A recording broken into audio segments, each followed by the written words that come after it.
Okay, for progressivism, this is happening in the late 1800s, and usually when it's being taught, we're talking about how it is a reaction to all of the industrial, urban changes that are happening in America. And so if we're looking at who are progressives, they're mostly middle class. They mostly live in urban areas.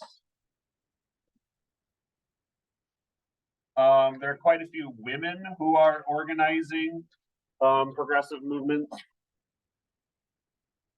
And as we're looking at what they're trying to change, we can kind of think about it in political, social, economic. So let's do that. Political. So the political changes are all about people gaining more power. Right? This thought process that political machines have taken over too much power and people don't have the power anymore.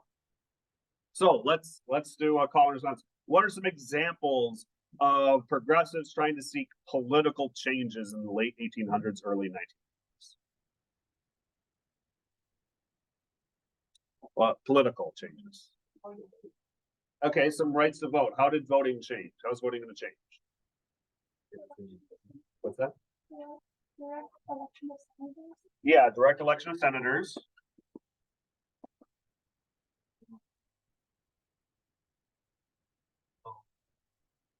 We have the recall.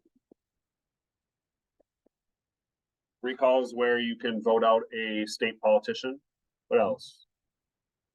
Direct primary. Whenever you see the word direct, that means it's focusing on like individual people. People are voting for something. So people are voting for senators. People are voting for who the candidate for the party is going to be instead of like the political bosses deciding. Okay. Referendum, where people are voting on an issue.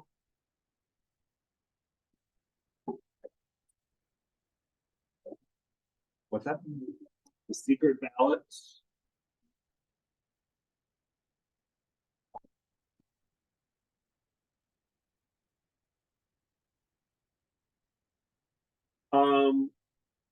So that's a lot for voting. Any other things like maybe to take power away from political machines?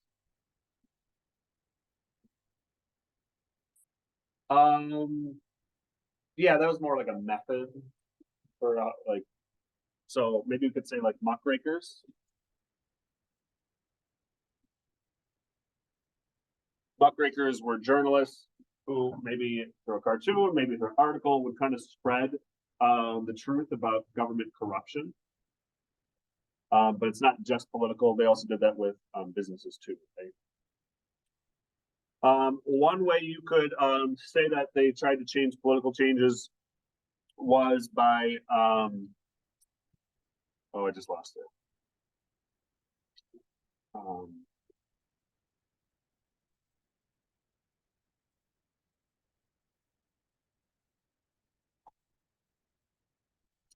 Okay, I got it. Civil service exams. I had it in my mind. So remember what was happening in the 1800s is people through patronage were given these jobs because they helped someone get elected.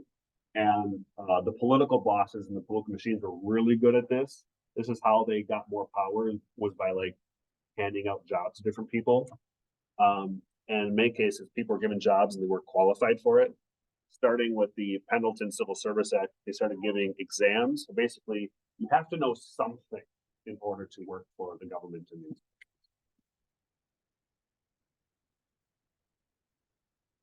Okay, let's look at economic. Okay. So specifically,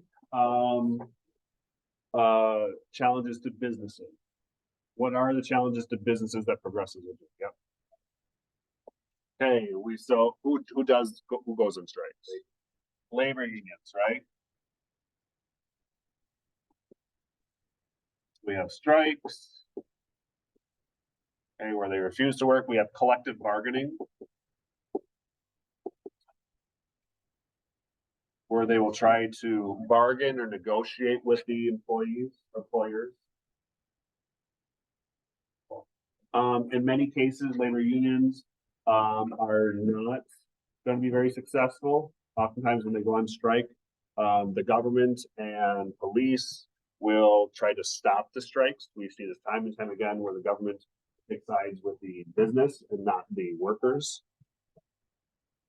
But some changes do come to businesses, like workman's compensation. What was that? What's workman's compensation? So one more time louder.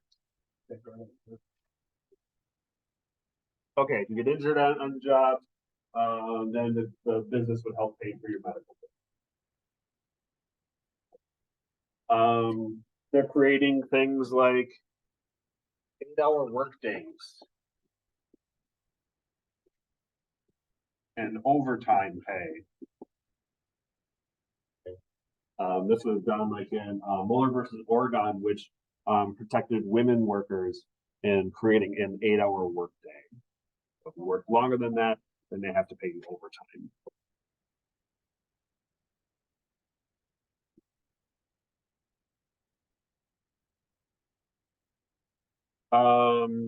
You could talk about how some businesses are taking advantage of loose regulations and creating products that are maybe not good for this the people. What was an example of that? Businesses creating, like, making some product that's not good for people. Yeah. Minimum wage is going to come with the New Deal. Yeah, the meat industry. Remember, they're pumping all these like chemicals, and there's like rat poison and fat poop and stuff going into all the meat, right? And there's a famous book, I'm not right there, about it. What's that one called? The Jungle. I have to go down. Okay. By Upton Sinclair. And it pointed out all the gross things that were happening in these businesses. And so ultimately that led to laws, right? What were the laws that were created because of this? We have two laws. The Food and Drug Act. So making sure they're not like adding stuff that they shouldn't be adding into our food. And then the Meat Inspection Act.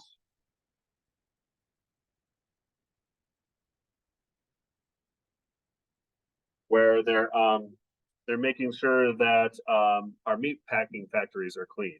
They also created, what was that? Did you say the FDA? Oh. Yep, FDA. That'd come a little bit later, but 10 years later, where they basically create this organization that's supposed to watch our food, watch our medicine, and develop like safety standards for that.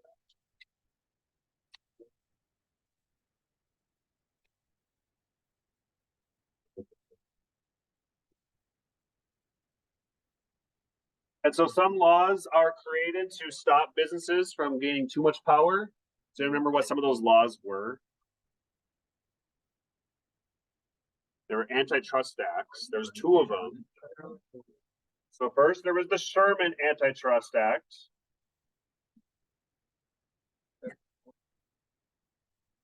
Which is supposed to stop businesses from gaining a monopoly, but it wasn't really used for that. Instead, it was more used against labor unions. And so then in the 19-teens, they created the Clayton Antitrust Act that had more teeth and was able to stop businesses.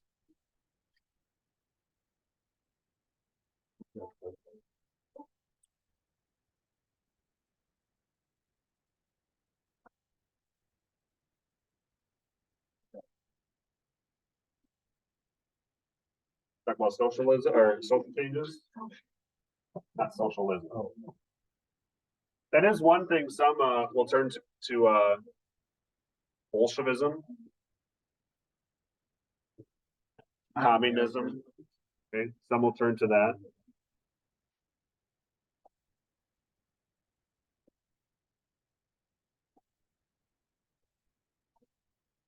Bolshevism is like communism. That's what they would have called it in the 19 teens. Okay, social changes. One, so they're changing like, okay, first of all, how can we clean up cities?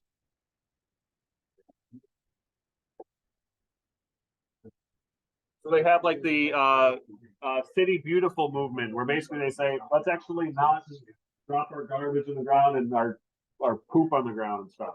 Let's clean up. They make standards for new apartments.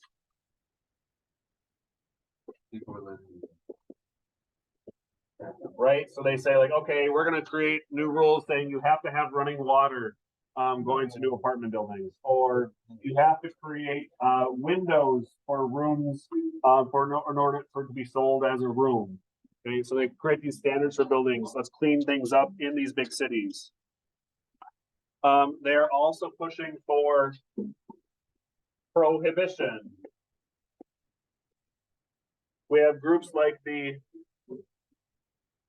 WCTU, the Women's Christian Temperance Union, on page 79 of your book. That is going to push for banning alcohol. In some states, they're able to do this, like in Maine, way back in the 1850s.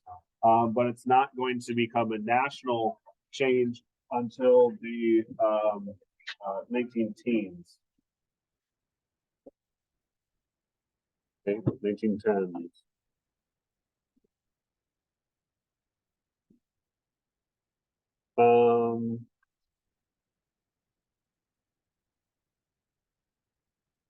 We can also put conservation here. Right, this is also kind of economic because businesses are using up so much resources. We need to protect resources.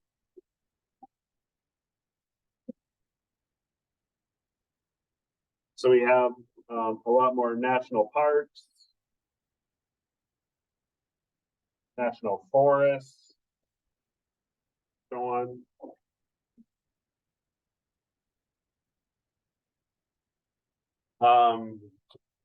The big limitation of the progressive movement is that it's very homogenized, meaning that they're not really looking towards expanding freedoms to people who maybe haven't not gotten it historically. So they do not really fight for civil rights or African Americans. In fact, there would be separated groups, like when they were fighting for women's suffrage. This should be over here. Some women's suffrage groups would not allow African American women to join their groups, and so those women organized and create their own organizations after they were not allowed to join other movements. Okay.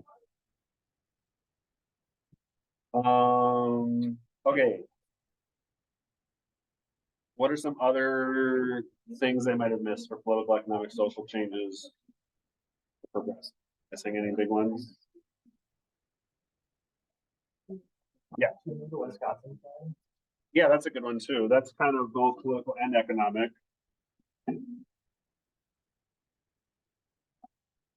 So who did the Wisconsin plan? La Follette. Remember, La Follette's belief is that businesses have too close of a relationship with businesses and governments too close. And so we need to separate that out because it could lead to corruption, and the government only passing laws that are helpful for businesses. Good thing that'll never happen, right? Government would never allow businesses to make decisions for them. Anyway, yeah, Wisconsin plan's a good one. Anything else? You got another one?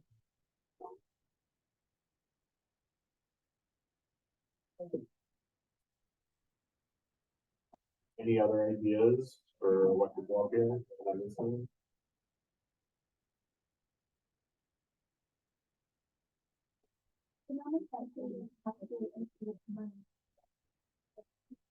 Yeah, so it's money, resources, businesses, and speaking of money, one thing that, with that, we said that, was like the Federal Reserve.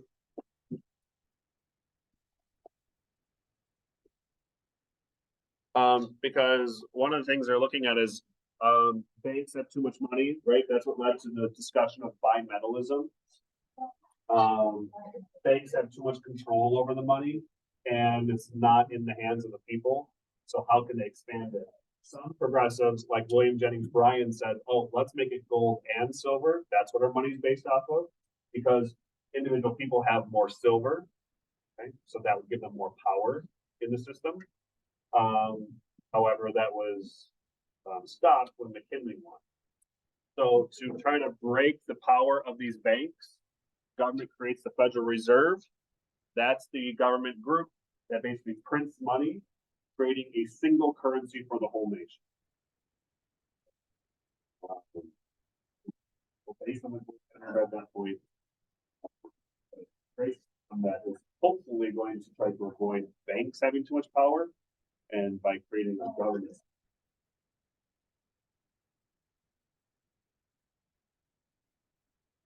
A lot of these,